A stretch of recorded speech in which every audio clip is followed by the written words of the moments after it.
Voici à présent l'un des livres qui figure dans la toute dernière liste du Goncourt. Chanson douce de Leïla Slimani. Au cœur du roman inspiré d'un fait divers, une mystérieuse nounou apparemment parfaite qui va se révéler effrayante et donner la mort aux 2 enfants dont elle a la garde. Récit cruel qui décortique aussi la dialectique malsaine du maître et de l'esclave dans le monde contemporain. Stéphane Cornic. Après l'addiction sexuelle d'une femme inspirée de l'affaire DSK pour Dans le jardin de l'ogre en 2014, la journaliste et écrivain franco-marocaine Leïla Slimani revient avec un nouveau roman. Véritable thriller du quotidien, Chanson douce est inspiré une nouvelle fois par un fait divers. En 2012, des enfants d'une famille new-yorkaise massacrés par leur nounou. Éludé dès le premier chapitre, le drame laisse place à un rapport de pouvoir et de dépendance entre le couple parisien de son histoire et la nounou qu'ils embauchent pour garder leurs 2 enfants. Je trouve que vraiment le personnage de la nounou, c'est un personnage extrêmement romanesque parce que la beauté de la chose, c'est que ce sont des femmes pour qui souvent les enfants ont une tendresse immense, qu'ils considèrent parfois, même quand ils sont petits, comme une deuxième maman.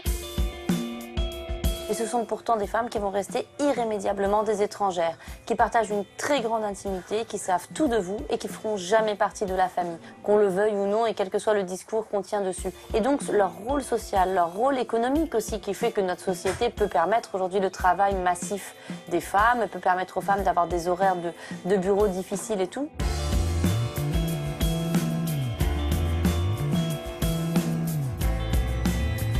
Vous faites entrer chez vous quelqu'un que vous n'avez jamais l'habitude de fréquenter, que vous ne connaîtriez pas, la mixité sociale qui entre dans votre vie. Parfois, c'est aussi l'étranger en termes culturels. Et ce sont des femmes qui ont des histoires aussi très particulières, qui viennent de pays du monde entier, qui viennent souvent de pays en guerre, qui ont elles-mêmes laissé leurs enfants pour pouvoir s'occuper d'autres enfants.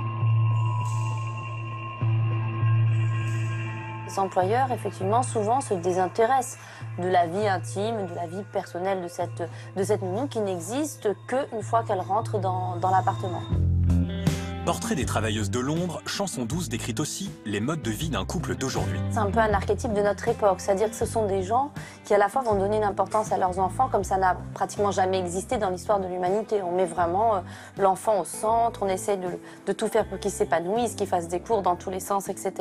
En même temps, ce sont des gens qui veulent rester jeunes, qui ne veulent pas être que des parents. Ce sont des mères surtout qui ne veulent pas être que des mères, qui veulent rester des individus, avoir une vie sociale, avoir une vie professionnelle. Et donc, ce sont des gens qui veulent essayer de tout faire. Dans le jardin de l'ogre pouvait faire penser à Belle de jour. Ici, la lutte des classes, des sexes et des pouvoirs renvoie à une autre adaptation de Louise Buñuel, Journal d'une femme de chambre. J'ai relu Les Bonnes de Jean Genet, j'ai relu le Journal d'une femme de chambre de Mirbeau. Alors je pense que je suis plus proche de Mirbeau que de Genet. Chez Genet d'abord parce que ces personnages sont plus dans quelque chose de l'ordre de la folie pure, de la folie criminelle. Mon personnage de Louise n'est pas là-dedans, même s'il y a quelque chose de l'ordre de la folie, mais plus, je dirais plus comme une dérive, quelque chose de plus lent. Et puis chez Mirbeau, j'aime bien sa vision de la bourgeoisie qui est moins violente, moins dans la caricature que Genet. Mirbeau, il y a quelque chose de presque malicieux, d'acide qui m'a beaucoup plu et que j'ai essayé d'ausculter aussi. Sans affect, le style de Leïla Slimani est sec, direct, tranchant. Moi, j'accorde beaucoup d'importance à la limpidité dans l'écriture, à la clarté. Moi, j'admire des auteurs comme Tchekhov, des auteurs comme Camus, qui par 2-3 phrases sont capables de camper un personnage, de tout de suite nous mettre en situation. Donc c'est vrai que je cherche vraiment ça, j'essaye d'enlever toute la graisse, d'avoir une écriture vraiment comme ça, à l'os. Un style d'écriture percutant qui est annoncé dès la première phrase du livre, le bébé est mort. Débarrassé de l'horreur, le lecteur peut observer et analyser au fil des pages le glissement d'une situation. C'est une façon aussi de prendre le lecteur avec moi, de faire du lecteur un complice et de l'obliger d'une certaine façon à être actif dans sa lecture. Moi, je suis une grande lectrice de romans et moi j'aime les romans qui me bousculent, qui me dérangent. J'aime pas la littérature confortable, séduisante, où on s'assoit et on attend. Non, j'aime cette idée de prendre le lecteur avec moi et de l'obliger à avoir un regard très aigu sur l'histoire et sur les personnages.